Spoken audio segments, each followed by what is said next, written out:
My son sent me a text the night before Thanksgiving that said, "Dad, please don't embarrass the family tomorrow. Just sign the care plan and let us handle what happens next." The plan would sell the house my wife and I had owned for 36 years.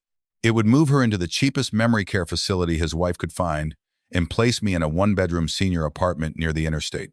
My son had already chosen a realtor, taken photographs of my living room, and told 27 relatives that I was becoming financially confused. He had even written a Facebook post praising himself for making the hard choices aging parents can no longer make. What he did not know was that I had checked the retirement account he had been managing for me. $412,000 had become $17,963. $60,000 had paid for his daughter's vineyard wedding, even though my wife and I had been excluded from the rehearsal dinner because her dementia might change the energy. $38,000 had renovated his kitchen. Another $22,000 had covered a luxury SUV his wife called a reward for surviving a difficult year. All of it disappeared while I was waking at 4:30 every morning to bathe the woman I had loved for 47 years and remind her gently that I was still her husband. My son expected me to sit at Thanksgiving dinner, smile while he called me confused, and sign away the final thing he had not yet taken. I let him bring the plan. I let him invite the relatives. I let him stand at the head of my table and explain why removing me from my own home was an act of love. Then I placed 32 months of bank statements beside the turkey and asked him to tell his daughter whose retirement had paid for the wedding dress she was wearing in every photograph. My name is Thomas Mercer, although everyone close to me calls me Tom. I was 74 years old when this happened, a retired county building inspector living outside Richmond, Virginia, in a red brick colonial on Hawthorne Glen Drive. The house had 4 bedrooms, a narrow sunroom, an old maple tree near the driveway, and a kitchen floor my wife, Evelyn, had chosen because she said the pale tile made winter mornings feel brighter. We bought the place in 1989, when our son Jason was 6 and our daughter Claire was 3. Evelyn stood in the empty dining room, looked through the windows toward the backyard and said, "This is where they'll come home for Thanksgiving, after they're grown." She was right for many years. She was right about most things. Evelyn had been an elementary school music teacher for 34 years. She remembered every child who struggled to sing in front of others and every parent who tried to apologize for a child being shy. She believed people should never have to earn the right to take up space. She said it so often that I sometimes stopped listening. Then dementia entered our home and slowly took from her the exact certainty she had spent her life giving other people. Her diagnosis came 4 years before that Thanksgiving. At first it was small. She forgot the name of a grocery store we had used for 20 years. She placed the television remote in the freezer. She became angry when I moved her purse, even when the purse had been sitting beside her. Then she missed a turn while driving to church and called me from a shopping center parking lot 4 miles away, crying because none of the buildings looked familiar. The neurologist spoke carefully, but there is no gentle arrangement of words that changes what dementia means. Evelyn sat beside me holding a tissue she never used. When the doctor explained progression, safety, medication, and future care, she asked one question. "Will I still know Tom?" The doctor paused. "For as long as possible." Evelyn looked at me. "Then you better remain interesting." I laughed because she needed me to laugh. I cried in the hospital parking garage 20 minutes later with my face against the steering wheel. From that day forward, my life became medication times, appointments, meals, locks, calendars, labels, nighttime wandering, insurance calls, and the constant calculation of how much longer I could keep her safe at home. Caregiving did not break me in one dramatic moment. It removed me gradually. I stopped reading the newspaper because Evelyn became anxious if I looked away too long. I stopped meeting friends for breakfast because mornings became unpredictable. I slept lightly enough to hear her feet touch the floor. I learned to wake without moving, identify whether she was frightened or simply searching for the bathroom, and choose my voice before opening my eyes. Some mornings she called me Tom. Some mornings she called me Dad.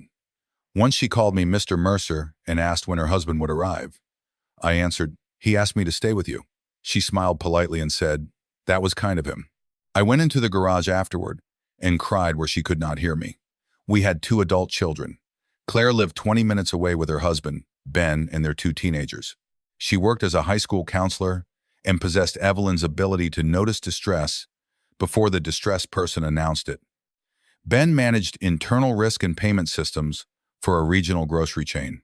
He was quiet, practical, and so unremarkable in social settings that people often spoke freely near him. That quality would eventually save us. Jason lived 45 minutes west in a large new house with his wife, Natalie. He was 41 and ran a residential remodeling company specializing in expensive kitchens, screened porches, wine rooms, and the kind of mudrooms that had more cabinets than the first apartment Evelyn and I rented after our wedding. Jason was persuasive, confident, and gifted at making clients feel that spending more money was an act of courage. He had always been that way. As a child, he could sell the same chocolate bar to 3 neighbors and return home convinced everyone had benefited. Evelyn called it charm. I called it a warning. Neither of us challenged it consistently enough. Jason was our first child, the first grandchild on both sides, the boy who carried my father's middle name. Every achievement became an event. Little League photographs covered the refrigerator. We drove 6 hours for baseball tournaments. When he failed a college course, we focused on rebuilding his confidence. When Claire earned a scholarship, we congratulated her and assumed she required less attention because she had already succeeded. Jason's needs arrived loudly. Claire's arrived after she had already solved them. Evelyn loved both children deeply, but family attention followed urgency, and Jason learned early that urgency could be manufactured. I contributed to that. I praised his ambition, covered early business losses, introduced him to contractors, and called his recklessness confidence whenever the outcome looked promising. Claire became the responsible one, a phrase that sounded respectful while allowing us to ask less about her. When she married Ben, they held a small ceremony in a botanical garden and paid most expenses themselves. Jason's first wedding had required a ballroom, live band, open bar, and a lone Evelyn, and I quietly paid for 3 years after the marriage ended. Nobody called that favoritism. We called it helping him through a difficult chapter. Jason married Natalie 8 years later. Natalie understood presentation the way Jason understood persuasion. She managed marketing for his remodeling company and posted photographs of every finished kitchen with captions about creating meaningful spaces for families. Their own life appeared online constantly. Sunday coffee, date nights, mother-daughter shopping, family hikes, behind-the-scenes business meetings. Natalie could turn unloading groceries into proof of partnership. She had one daughter, Madison, from a previous marriage. Jason adopted her after their wedding and genuinely loved her. Madison was 24 during the Thanksgiving confrontation and engaged to a young physical therapist named Cole. She was kind, sheltered by comfort, and unaware of how many family resources had been redirected to protect her expectations. When Evelyn's diagnosis became public, Jason called me that same evening. "Dad, you are not doing this alone." I was sitting in the dark sunroom after getting Evelyn into bed. His confidence reached me at the exact place fear had weakened my judgment. "I can manage." "No, you can't. Not because you're weak, because nobody could." Claire already offered to build a schedule. "Claire has school, teenagers, and Ben's travel. She'll burn herself out. Let me handle the practical side." "What practical side?" "Bills, insurance, home maintenance, care expenses. You focus on Mom." I began crying. Quietly, unwillingly. Jason heard. His voice softened. "Dad, this is why family exists." For months, he seemed to prove every word. He came twice a week, then 3 times. He attended appointments when his schedule allowed. He picked up prescriptions, ordered groceries, arranged repairs, and created an online calendar. He installed door sensors after Evelyn wandered onto the back porch at 2 in the morning. He brought food from restaurants she liked. He sat beside her and played old recordings of school concerts. He called her beautiful when she forgot she had asked the same question 4 times. Nurses praised him. Neighbors praised him. Natalie posted a photograph of Jason repairing our porch rail with the caption, "Watching my husband care for the people who raised him reminds me what real family leadership looks like." The photograph received hundreds of comments. I was grateful enough to ignore the fact that Ben had purchased the materials and spent the previous afternoon identifying the damaged boards. Jason arrived for the photograph and completed the final section. Claire came too, but she was less visible. She cooked meals, organized medical notes, sat with Evelyn while I slept, and drove me to an eye appointment after I admitted I had been postponing it. Claire never announced what she was doing. She asked what I needed, accepted the answer, and returned the following week. Jason asked what could be removed from my shoulders, and then told people what he had carried. I mistook visibility for greater sacrifice because caregivers become desperate enough to value any help that appears organized. 6 months after the diagnosis, I forgot to pay the natural gas bill. It was the first missed bill of my adult life. Jason discovered it while reviewing the mail. He sat across from me at the kitchen table with a leather folder and a look of respectful concern. "Dad, this cannot happen when mom's care depends on the house functioning. I forgot one bill." "I know, I'm not criticizing you." "It sounds like criticism." "I'm frightened." The word changed the room.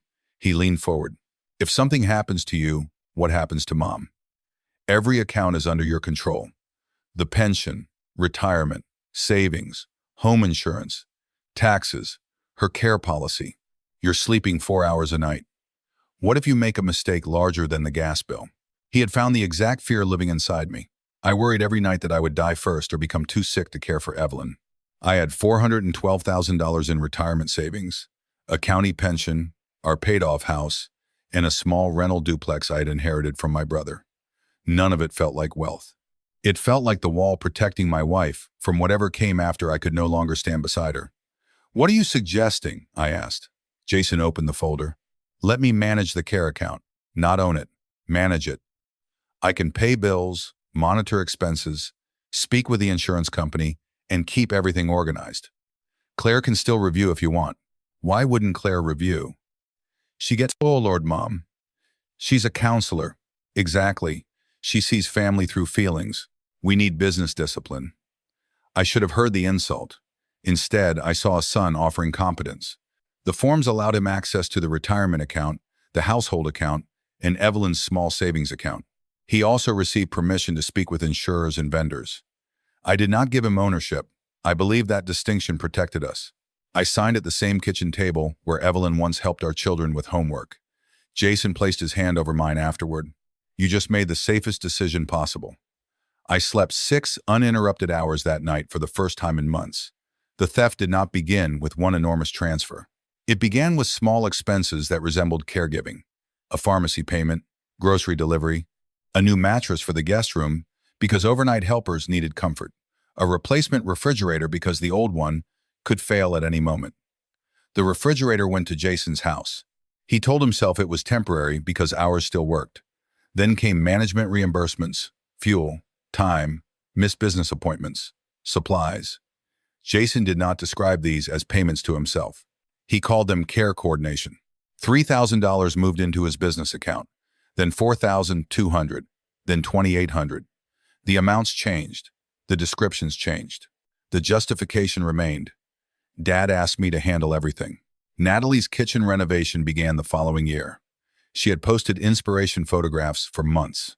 White oak cabinets, stone countertops, 2 dishwashers, a hidden pantry, brass fixtures, and an island large enough to land a small plane.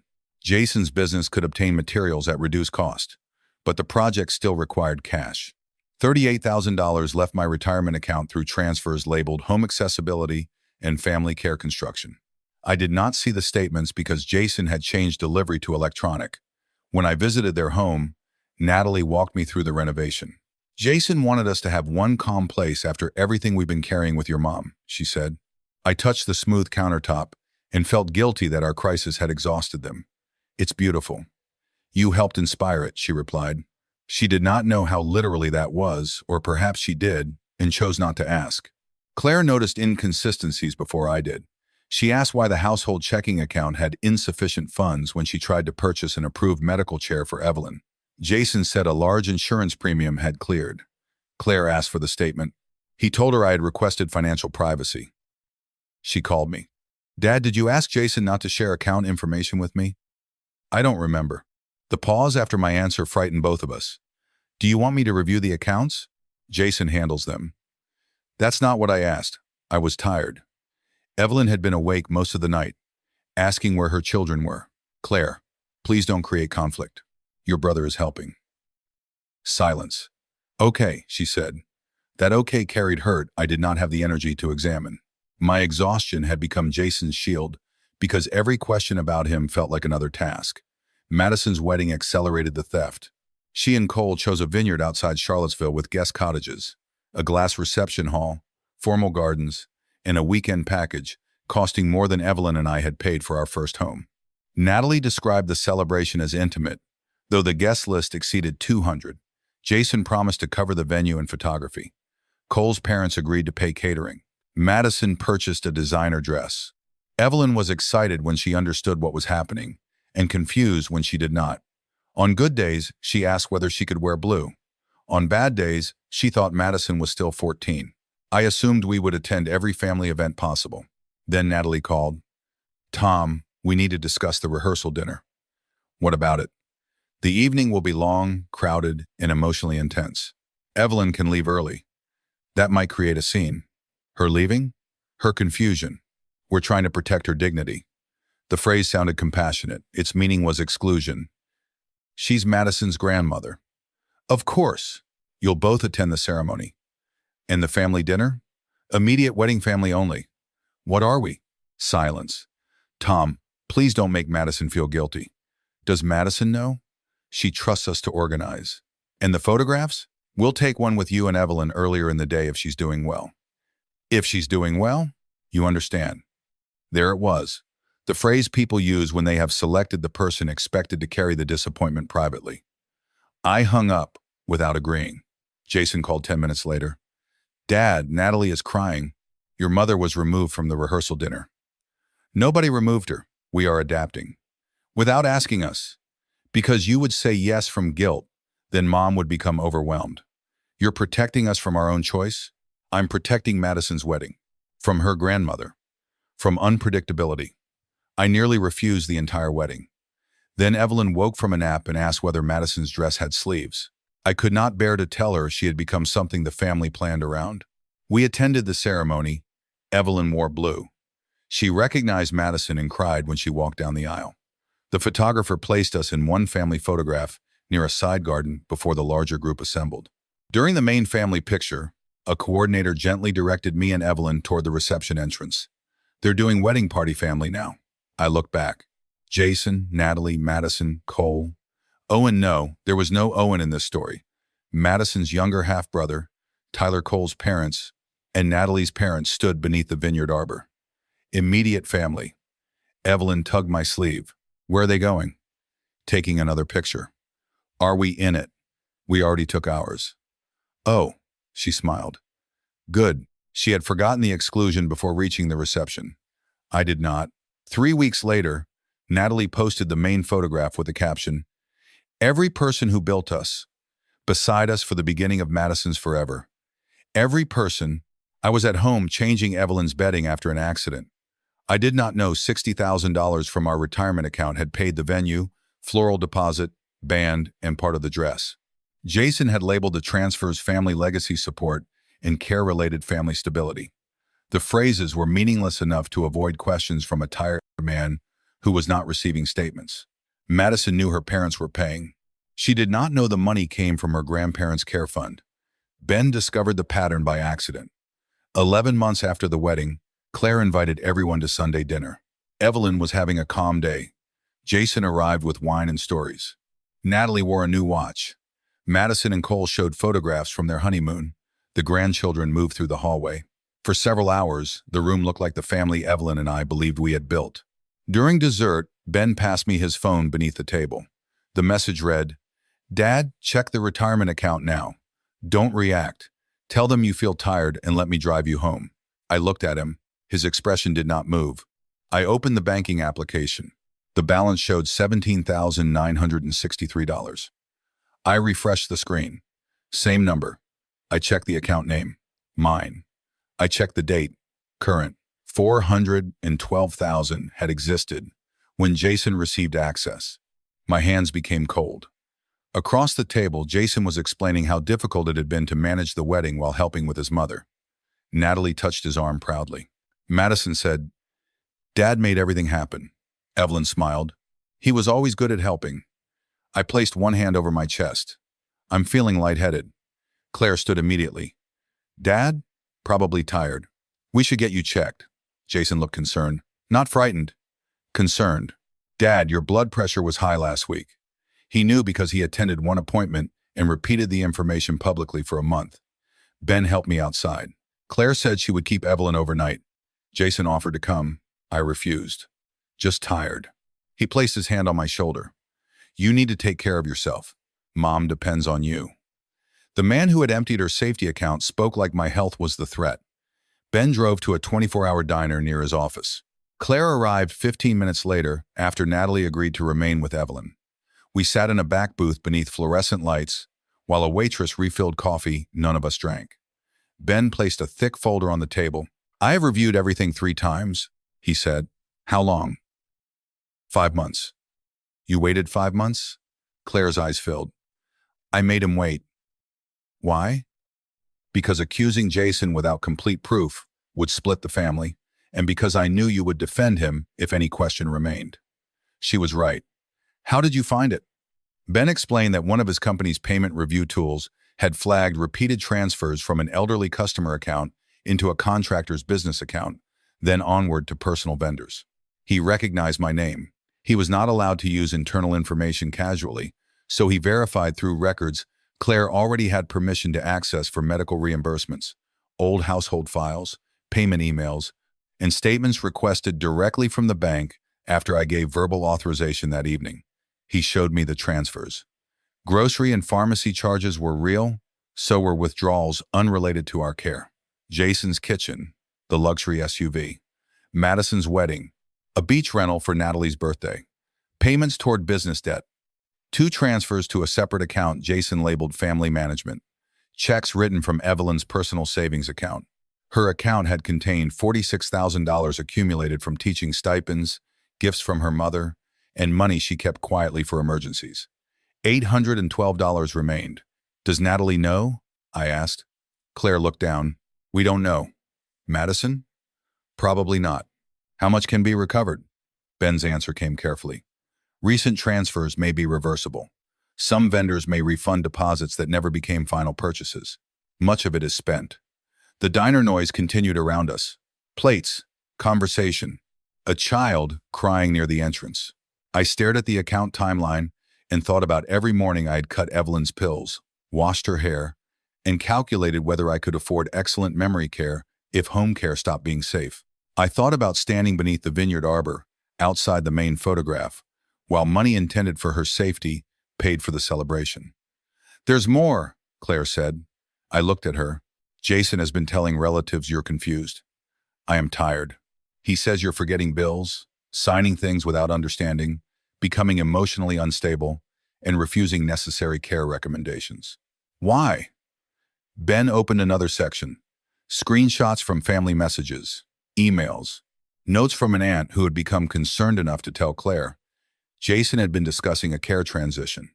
Sell the Hawthorne Glen house, move Evelyn into memory care, place me in a senior apartment, use the remaining home equity to pay expenses and reimburse him for years of management.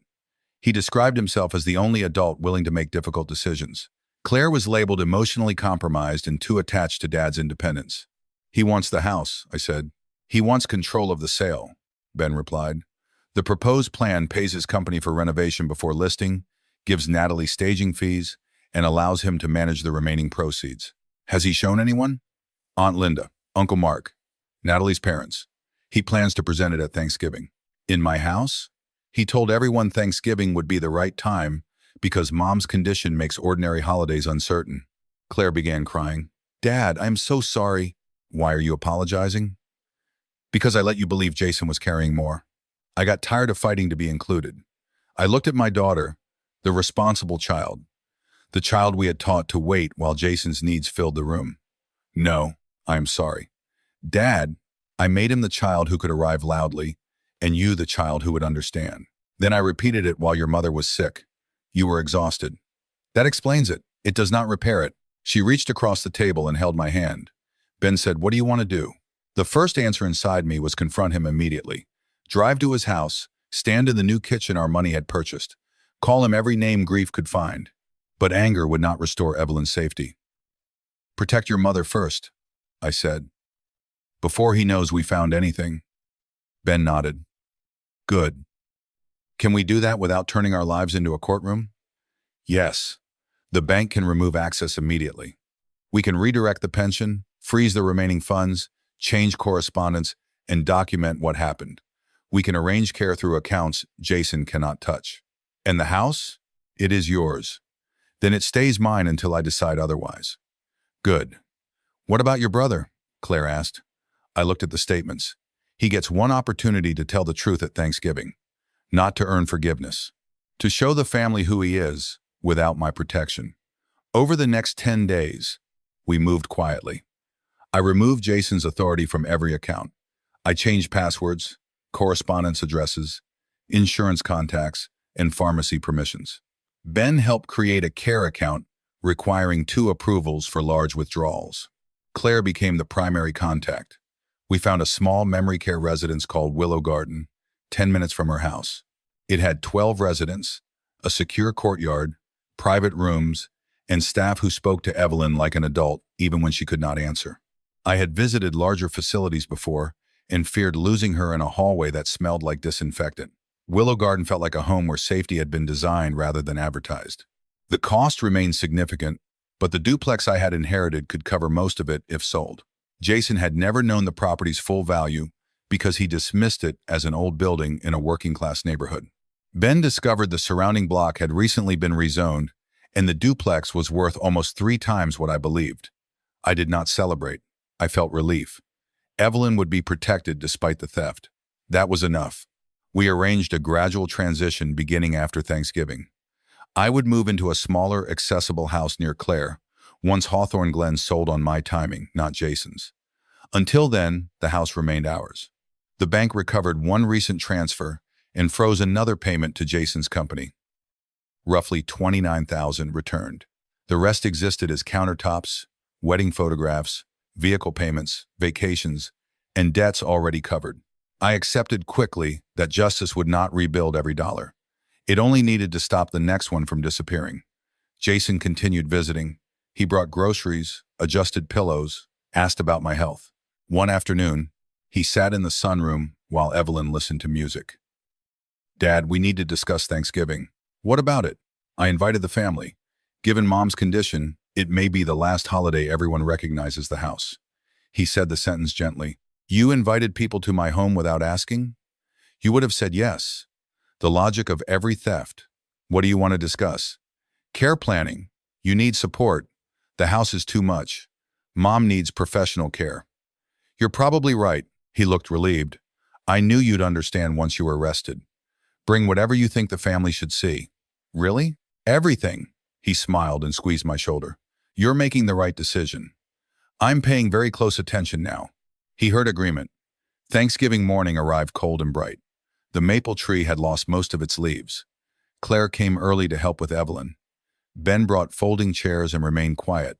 Jason arrived with Natalie, Madison, Cole, Tyler, 2 pies, and a leather portfolio. Extended relatives followed. 27 people filled the rooms. Aunt Linda hugged me too tightly and whispered, "Whatever happens, we all want what's best." That meant Jason had prepared her. Uncle Mark asked whether I had considered senior communities. Natalie photographed the table and posted, "Grateful for family coming together to make loving decisions." The decision had not occurred. The caption already existed. Evelyn wore a navy sweater and recognized people in waves. She called Madison by Claire's name, then remembered Madison's wedding and asked whether the flowers had arrived. Madison hugged her. "They were beautiful, Grandma." "Good. Tom paid for them." The room laughed because everyone assumed she was confused. I did not. During dinner, Jason sat near the head of the table and refilled glasses. He praised Claire's sweet potatoes, thanked Natalie for organizing, and told stories about Evelyn's teaching years. He looked exactly like a devoted son. Performance becomes convincing when it contains real affection. Jason did love his mother. He also stole from her. Both were true. After dessert plates appeared, he tapped his glass. Conversation faded. I know this is difficult, but Dad and I have been discussing the next stage of Mom's care. We had not. As a family, we need to make decisions before a crisis makes them for us. He opened the leather portfolio and distributed copies of the Mercer Family Care Transition Plan. My house appeared on the cover beneath the words, "Honoring the past, protecting the future." Natalie had designed it. Inside were photographs of our rooms, a proposed sale timeline, renovation estimates from Jason's company, staging fees through Natalie's marketing business, a memory care facility 40 minutes away, and a senior apartment complex beside a 6-lane highway. Page 7 listed management reimbursement owed to Jason, $146,000. What is that? Uncle Mark asked. Jason sighed humbly. Years of expenses I covered while helping Dad and Mom. Claire looked down to conceal her reaction. I'm not demanding payment, Jason continued, but the work has value, and any honest plan should acknowledge it. Natalie touched his arm. You've sacrificed so much. We all have. He smiled toward me. Dad, do you want to say anything? Keep going. He interpreted that as weakness. The house should be listed in January. Mom can transition to Meadow Ridge Memory Center. Dad can move into Brookstone Senior Living. It's safer, closer to medical care, and removes the burden of property maintenance. Remaining proceeds will fund long-term care, and I'll continue overseeing finances. Madison looked at me. Grandpa, do you want to move? Before I answered, Jason said, change is hard for him. That's why the family needs to support the decision. I asked Grandpa, she replied. No, I said. The room became quiet. No, I do not want Jason's plan. Jason's smile remained. Dad, we discussed this. You discussed it near me. You agreed the house was becoming difficult. I agreed I was tired. That's the same problem. No, Aunt Linda said. Tom, nobody is trying to take anything. I looked at her. Have you read page 7? She glanced down. Jason laughed softly. Dad has been suspicious lately. That is another reason we need structure. There it was, the public version he had been building. Suspicious of what? I asked. Bills, accounts, things he no longer remembers approving. Natalie spoke gently. Tom, caregiver exhaustion can affect judgment. You're right. Her shoulders relaxed. It can make a person sign documents without understanding what they authorize. Jason's face changed, very slightly. I reached beneath my chair and placed a banker's box on the table. Claire moved the pies aside. What is that? Natalie asked. 32 months of statements. Jason became still. I removed the first summary and placed copies around the table. When Jason began managing the accounts, Evelyn and I had $412,000 in retirement savings and $46,000 in her personal account. 10 days ago, the combined accessible balance was $18,775. Nobody spoke. That cannot be right, Madison whispered. It's not, Jason replied quickly. Dad is looking at selected accounts, Ben said. Those are all primary accounts. Jason turned. You reviewed private financial information? Tom requested a full review. You had no authority. Neither did you for personal transfers. The room tightened. Jason stood. This is becoming inappropriate. Sit down, I said. My voice did not rise. He stared at me, then slowly sat. I placed a second page in front of Natalie. $38,000 transferred to Mercer renovations under accessibility improvements. Which part of my house became accessible? Natalie's face drained. Jason said that money came from a delayed commercial project. I looked at him. Did you tell her that? The business reimbursed expenses later. Show the reimbursement. I don't have records here. You brought a $146,000 invoice to Thanksgiving. Aunt Linda set down her copy. Uncle Mark looked away. I continued, $22,000 toward the Cadillac SUV. Natalie whispered, No, $60,000 toward Madison and Cole's wedding. Madison stared at her father. What? Grandpa, no, Jason said. Do not involve her. Her wedding is already involved. I placed the transfer list before her. Venue deposit, band, flowers, photography, part of the dress. All paid from the account reserved for your grandmother's care. Madison's eyes filled. Dad said the company had an exceptional year. Jason turned toward her. I plan to replace everything. When? After the spring projects. The wedding was 14 months ago. Business changed. Did Grandma know? She didn't need the stress. Madison looked at me. Did you know? No. And you were not at the rehearsal dinner? Natalie began crying. That was about Evelyn's comfort. Madison's voice shook. You used her money and then said her presence would be disruptive? That is not fair. Which part? Madison asked. Natalie had no answer. Jason reached toward the statements. I pulled them back. There are payments to your business debts, fuel, vacations, personal credit cards, and an account labeled family management. I spent years helping you. You visited 3 times a week. Claire visited twice. Ben repaired the house. I remained the full-time caregiver. You paid yourself for being photographed doing what the rest of us did without announcing it. His face hardened. You would have collapsed without me? Maybe. Mom would have been unsafe. She became financially unsafe because of you. I was managing a difficult situation. By emptying her savings, I borrowed money. Borrowing requires the other person's knowledge. You signed access forms. Access is not ownership. The exact sentence he had counted on me being too tired to understand. Natalie looked at Jason. Did you take Evelyn's private account? It was part of the care structure. You told me your business paid for the kitchen. My business will pay it back. Did you know before the wedding? Madison asked. Know what? That grandma's money was paying. Your father and I were handling family resources. She stood so quickly, her chair struck the wall. You let me pose in a $10,000 dress while grandma was excluded from the picture. Sit down. No. Madison, you keep saying family when you mean money you can reach. She left the dining room. Cole followed. Tyler stared at his plate. Evelyn had been quiet through most of the exchange, absorbed by a piece of pie. Then she looked at Jason. Her eyes cleared briefly in the unpredictable way dementia sometimes returns a person without warning. Did Tom pay for your kitchen? She asked. Nobody moved. Jason's face broke. Mom, I asked you. It's complicated. No. Her voice carried the firmness she once used with children talking during music class. Did Tom pay? Jason lowered his eyes. Yes. Evelyn nodded. Then say thank you.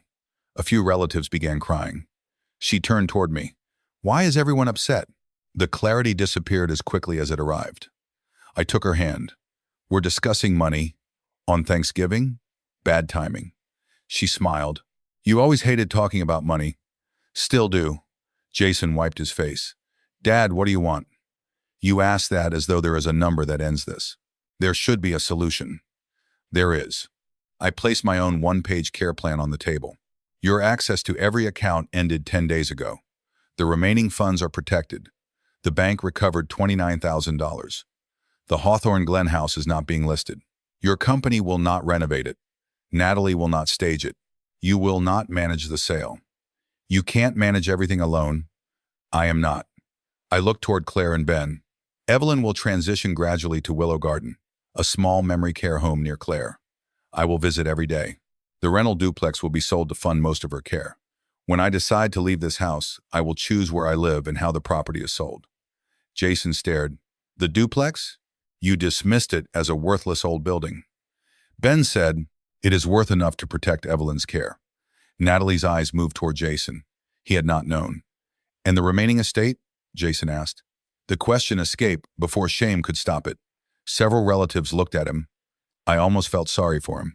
You will receive family photographs, personal keepsakes, and the opportunity to become a better man without being paid for it. You removed me? From financial authority, yes. From the major inheritance, yes. Because of money? Because you used caregiving as camouflage. Dad, I'm your son, and Claire is my daughter. He looked toward her. This is what you wanted? Claire's face changed from grief to anger. I wanted Mom safe. I wanted Dad to sleep. I wanted one family crisis where you did not turn attention into ownership. You've always hated that Dad trusted me. No, I hated that he trusted your volume more than my consistency. I lowered my eyes. She is right. Jason turned back to me. So she wins? This is not a contest. She gets the accounts, the care decisions, the house. She gets responsibility with oversight. She asked for none of the assets. That's easy to say now. Ben spoke quietly. Claire requested that every major expense require independent review because she does not want the authority you took. The contrast sat between them. Jason stood again. You planned to ambush me. You brought a transition plan and 27 witnesses. Because you are declining. I was exhausted. You translated exhaustion into incompetence because it made control easier. Aunt Linda began crying. Jason told us you were forgetting people. I sometimes forget appointments, I said. I have never forgotten owning my house. Uncle Mark cleared his throat. He said you asked him to handle a sale quietly because Claire would become emotional. Did anyone call me? Silence. Why not? Aunt Linda whispered. We thought he was protecting your privacy. You attended Thanksgiving to support a decision I had not made. She looked ashamed. I'm sorry. Jason said, stop apologizing to him as though I invented this. He is 74. Mom has dementia. The house will eventually need to be sold. Eventually is not permission, I replied. You are making me the villain after everything I did. List what you did without including anything paid from our accounts. He opened his mouth, closed it. Appointments, he said. Groceries, repairs, insurance calls. Important help. Worth gratitude. Not $400,000. I sacrificed business. Then you should have discussed compensation before assigning it to yourself. Family does not invoice family. I looked at his reimbursement page. Several relatives turned toward it. Natalie covered her face.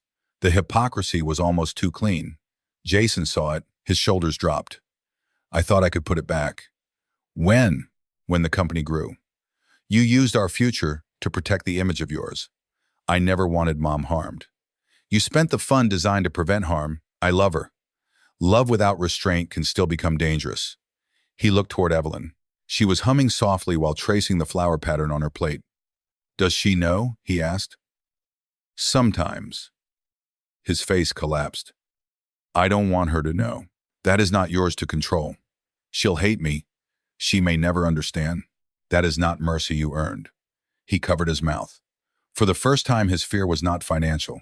It was the possibility that his mother's remaining clear moments might contain the truth. What happens now?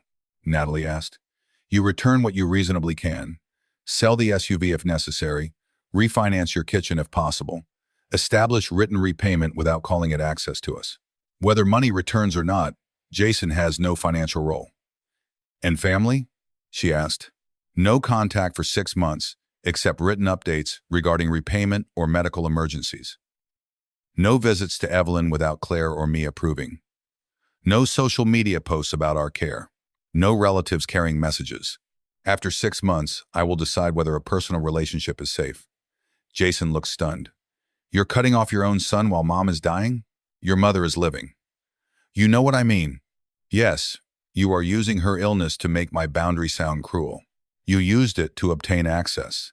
You used it to justify taking money. You used it to remove her from a wedding dinner. You used it to tell relatives I was confused. You do not get to use it again. Nobody spoke. Madison returned to the doorway, Cole beside her. Her eyes were red. Grandpa, I'm selling the dress. No, and the wedding photographs. The jewelry Mom gave me. Whatever I can. You did not know. I benefited. Then decide what accountability looks like without turning your marriage into punishment. I want to repay Grandma. Help care for her. Visit when approved.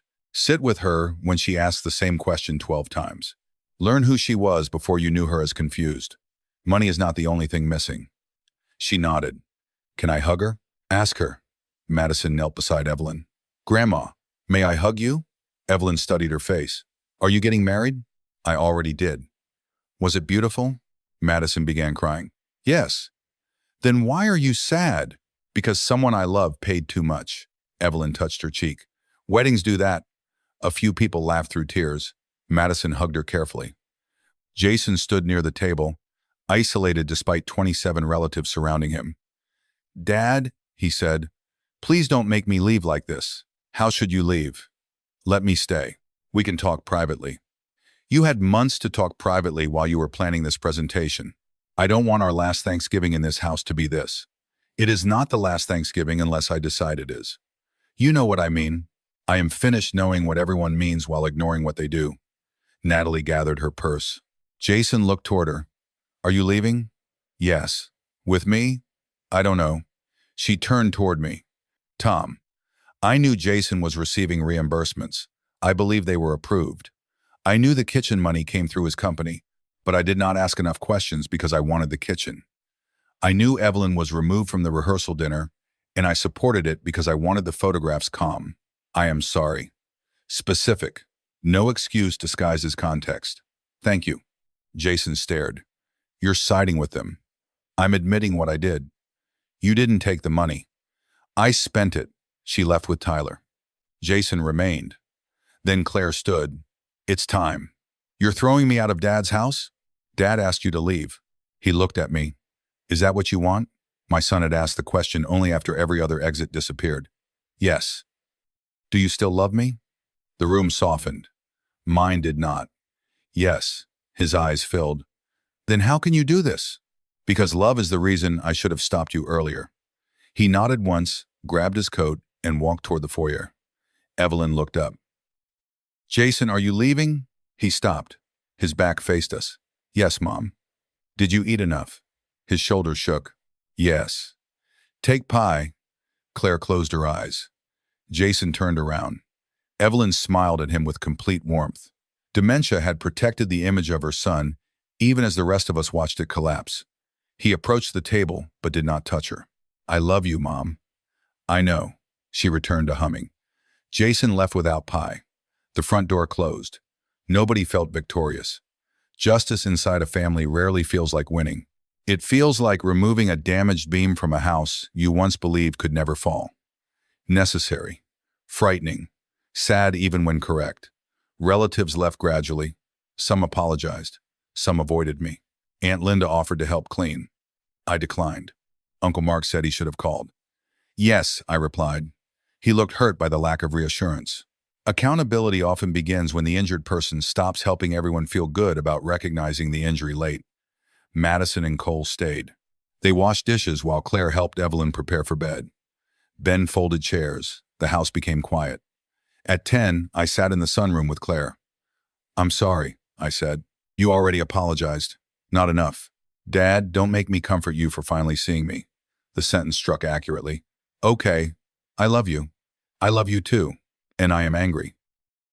You're allowed. You always called Jason decisive and me sensitive. I know.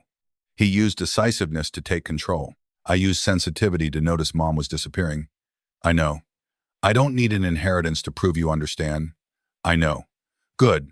She leaned against my shoulder. We sat without repairing everything that night. Repair began because I did not demand immediate forgiveness in exchange for admitting the truth. Evelyn moved to Willow Garden 2 months later. The transition hurt. On the first morning, she packed 3 blouses, 2 music books, and a framed photograph of our wedding. She asked whether we were going on vacation. I said she would be staying somewhere with people who could help. Are you staying? I'll visit every day. Why not live there? They only take beautiful women. She laughed.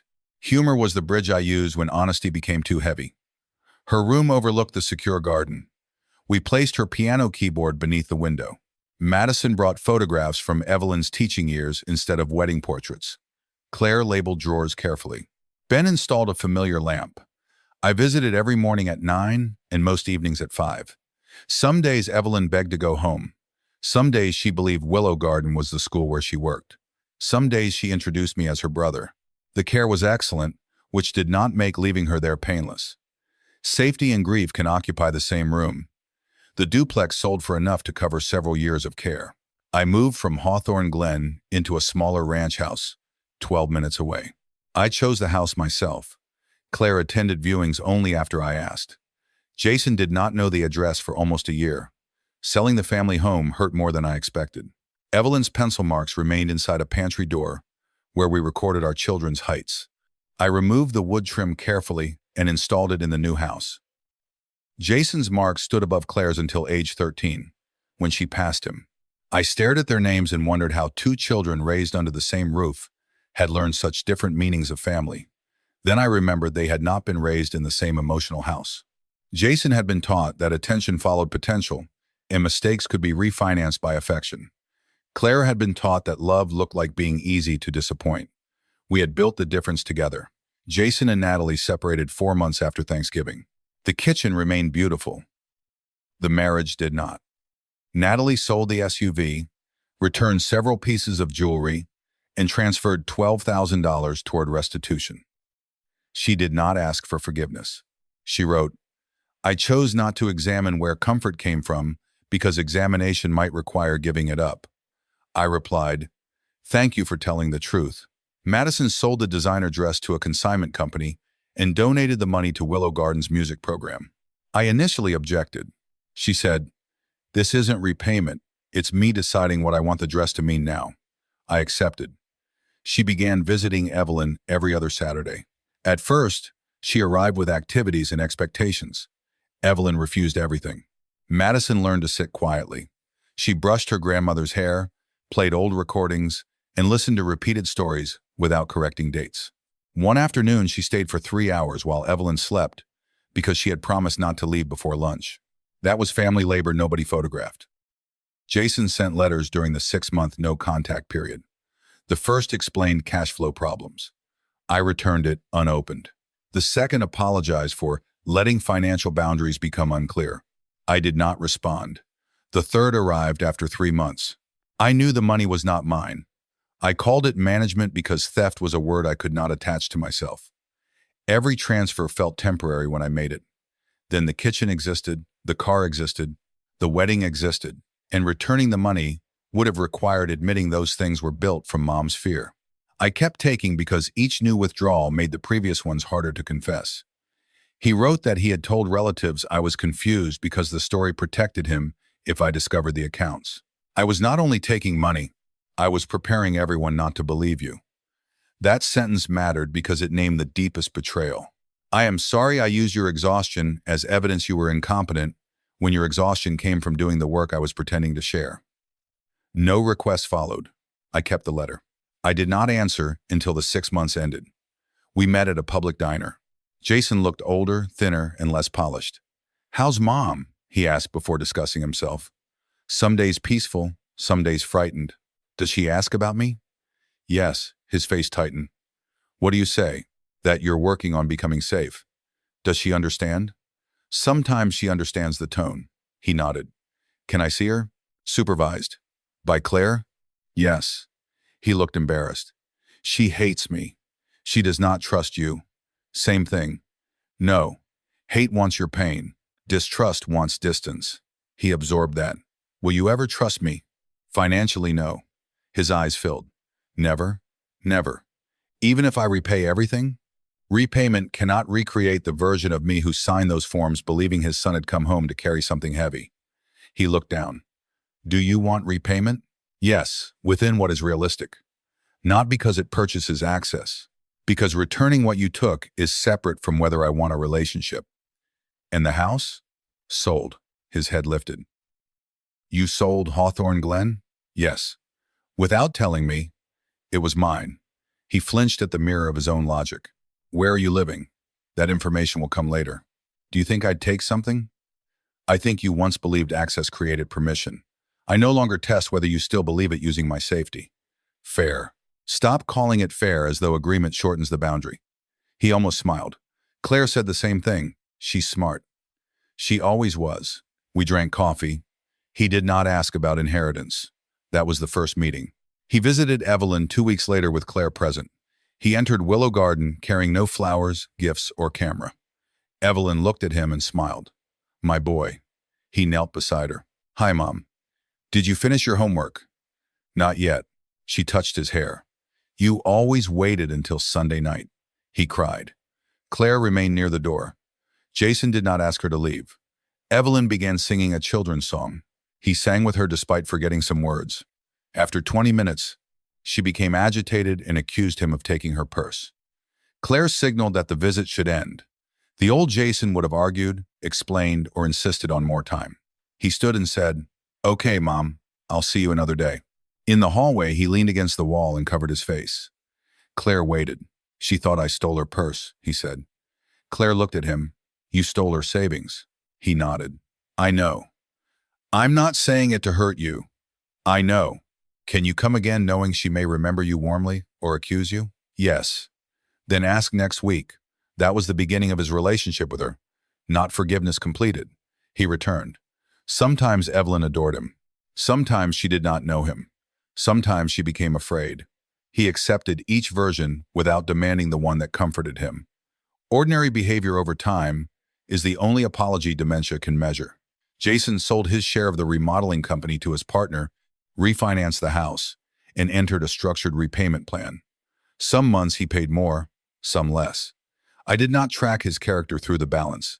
I tracked whether he told the truth before being caught. When a payment would be late, he said so beforehand. When he received a bonus, he transferred part without announcing sacrifice. He began working for a mid-sized construction firm as an employee instead of presenting himself as an owner. The title was smaller. The work was stable. Natalie filed for divorce and moved into a townhouse. They remained civil around Tyler and Madison. She visited Evelyn once and apologized directly, even though Evelyn understood almost none of it. "I treated your care money like Jason's family money, because that allowed me to enjoy what it purchased," she said. Evelyn asked whether Natalie wanted tea. Natalie cried. No dramatic absolution. No punishment. Just truth arriving in a room where the injured person could no longer fully receive it. Claire's relationship with me changed more deeply. She became my primary practical support, but we created written limits because neither of us wanted responsibility to become invisible again. I paid Ben for professional administrative work when it exceeded ordinary family help. Claire protested until he said, "Being family is why I'll answer the phone at midnight. It is not why weeks of labor become imaginary." We agreed. I asked before requesting help. She said no sometimes. I accepted. The first time she declined to drive me to an appointment because she had promised to attend her daughter's debate competition, she waited for disappointment. "Okay," I said. "I'll use the medical shuttle." She stared. "That's it? That's it," she cried. "Why are you crying?" "Because I spent 40 years believing no would make me the bad child." "I'm sorry. I know." She attended the competition. I reached the appointment safely. The family did not collapse. That lesson arrived late but remained useful. Extended relatives divided. Some believed Jason deserved forgiveness because he was repaying money. Some believed I should cut him off permanently. Aunt Linda repeatedly asked when he would be restored to the will. I finally said, "You are more concerned about whether a grown man inherits than whether his mother's care fund was stolen." She stopped asking. Uncle Mark apologized for supporting the transition plan without speaking to me. Jason sounded so certain. Certainty is not evidence. I know now. Good. I did not host a public reconciliation. I did not post statements online. Natalie removed the caregiving photographs after someone commented asking whether the kitchen had been funded by Evelyn's account. Jason posted one brief message. "For years, I accepted praise for helping my parents while taking money intended for my mother's care. My father was not confused. I lied because I was afraid of being exposed. Please do not contact my family for details." He posted it without asking me to praise him. It cost him clients and friendships. Accountability sometimes changes your public image because the old image depended on hidden facts. Evelyn lived at Willow Garden for 3 years. Her disease progressed. She lost most language but retained music. Jason, Claire, Madison, and I took turns sitting with her. Not equally. Care was not forced into symmetry. Claire came often because she wanted to. Jason came weekly because consistency was part of repair. Madison came twice a month. I came every day until my knees and heart reduced visits to 5 days a week. One afternoon, Evelyn looked directly at me with startling clarity. "Tom, I'm here. Are the children okay?" "They're learning." "Jason?" The question frightened me. "He made serious mistakes. Did you stop loving him?" "No." "Good." "I stopped trusting him." She thought for several seconds. "Also good." Then she asked where her mother was. That brief moment may have been chance. I carry it as permission anyway. Evelyn died peacefully the following spring with music playing. Claire held one hand. I held the other. Jason stood near the foot of the bed because he had arrived after she stopped responding and did not believe he had the right to take a place automatically. I asked him to come closer. He held her ankle gently through the blanket. "I'm sorry, Mom," he whispered. She did not answer. That was the consequence he feared most. Not prison, poverty, or inheritance. The possibility that the last clear version of his mother had passed without telling him he remained her good boy. At the funeral, Jason did not speak. Claire delivered the eulogy. She talked about Evelyn noticing the quiet child, making room for shy voices, and teaching songs to children who believed they could not sing. She did not mention the theft. She did not turn the funeral into redemption theater. Afterward, Jason approached me. "Thank you for letting me be there. You showed up. Too late. For some things. Do you forgive me?" I looked at him. "I release the hope that you can return me to the person I was before I knew. That is part of forgiveness. What about us?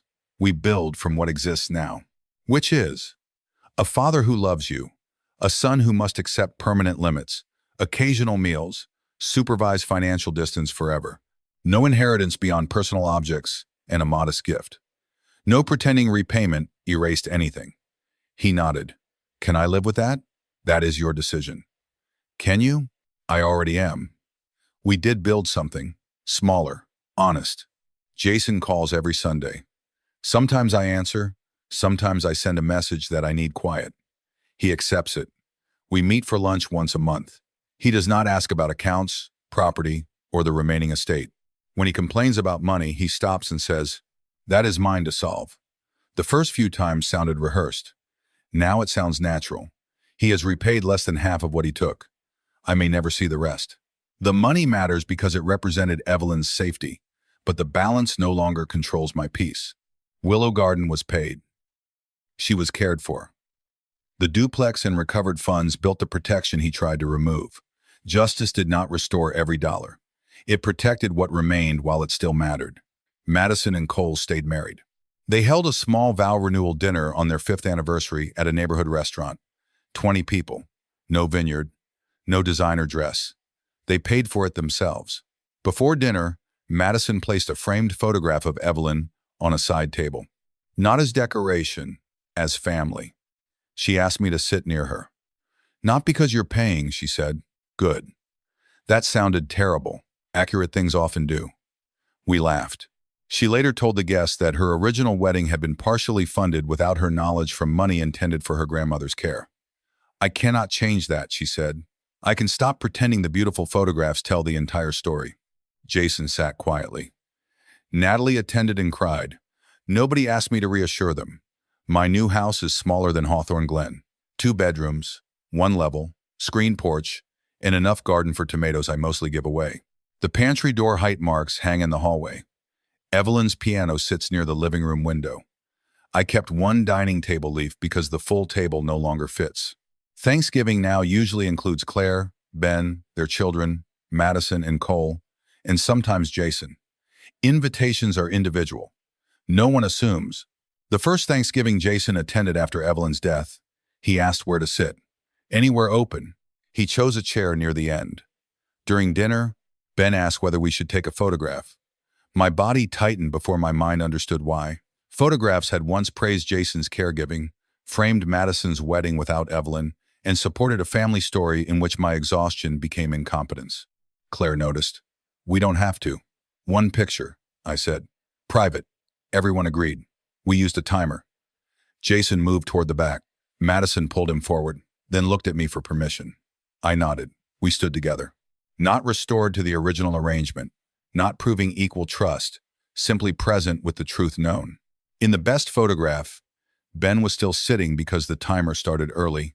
Claire was laughing. Madison looked toward her father, and I held Evelyn's framed photograph against my chest. Nobody posted it. It sits on my bookshelf beneath a small card. Claire wrote, "Love does not need control to prove it stayed."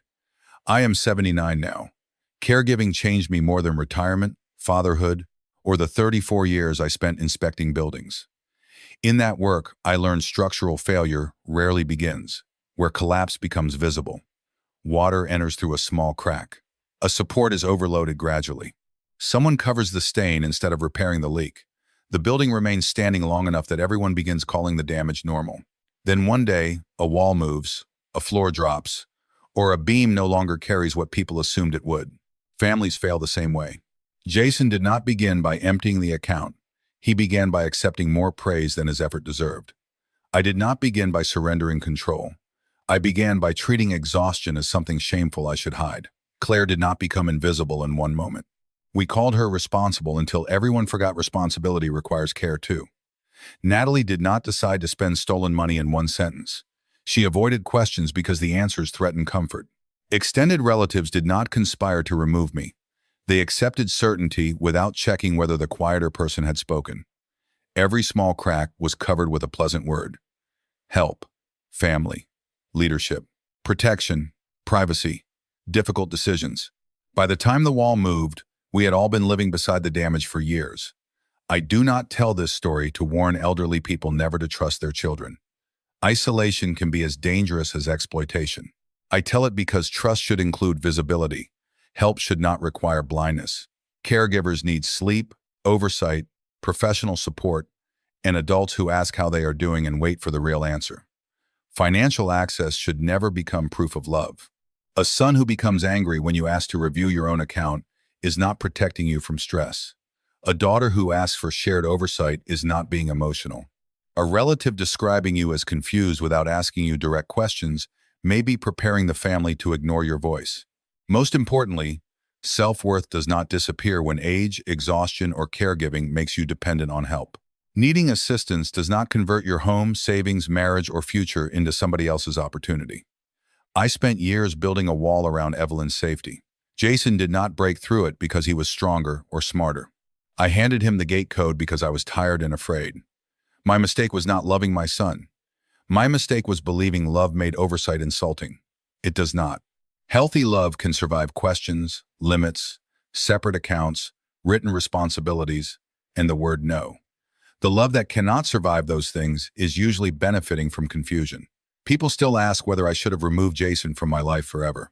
Some say a son who takes his mother's care fund and prepares relatives to believe his exhausted father is incompetent has crossed a line no apology can repair. Others say his years of repayment, therapy, honesty, and consistent presence show a person can become more than his worst choices. I do not believe either answer must become universal. I allowed a smaller relationship because I wanted one, and because his behavior changed without a promise that change would restore money or inheritance. Had he continued lying, access would have remained closed. Had Claire or Madison pressured me to forgive faster, I would have stepped back from them too. Reconciliation did not prove the original boundary was excessive. The boundary created the safety from which any future relationship became possible. Forgiveness did not return financial authority. Love did not return the house. Apology did not erase the vineyard photographs or the kitchen countertops. Some consequences remain because removing them would teach everyone that enough sadness can eventually purchase the access accountability was supposed to end. Evelyn once told me that every person deserves room to be more than the worst thing they have done. She also told me that forgiveness without wisdom is only another way of volunteering for the same injury. I try to honor both sentences. Jason is more than the man who stole from us. He is also permanently the man who proved he could. Both truths sit at our table. Neither is allowed to silence the other. So here is the question I would ask anyone listening, because families divide sharply when I say I still have lunch with my son but will never trust him financially or restore his inheritance. If your adult son used your exhaustion as a caregiver to drain almost $400,000 meant for his mother's dementia care, funded his family's luxury life, excluded her from the wedding her money paid for, and told relatives you were becoming incompetent so he could control your home, but later spent years confessing the truth, repaying what he could, respecting permanent boundaries, and caring for his mother without recognition, would you rebuild a smaller relationship while keeping the financial door closed forever? Or would what he did permanently end his right to call himself your son?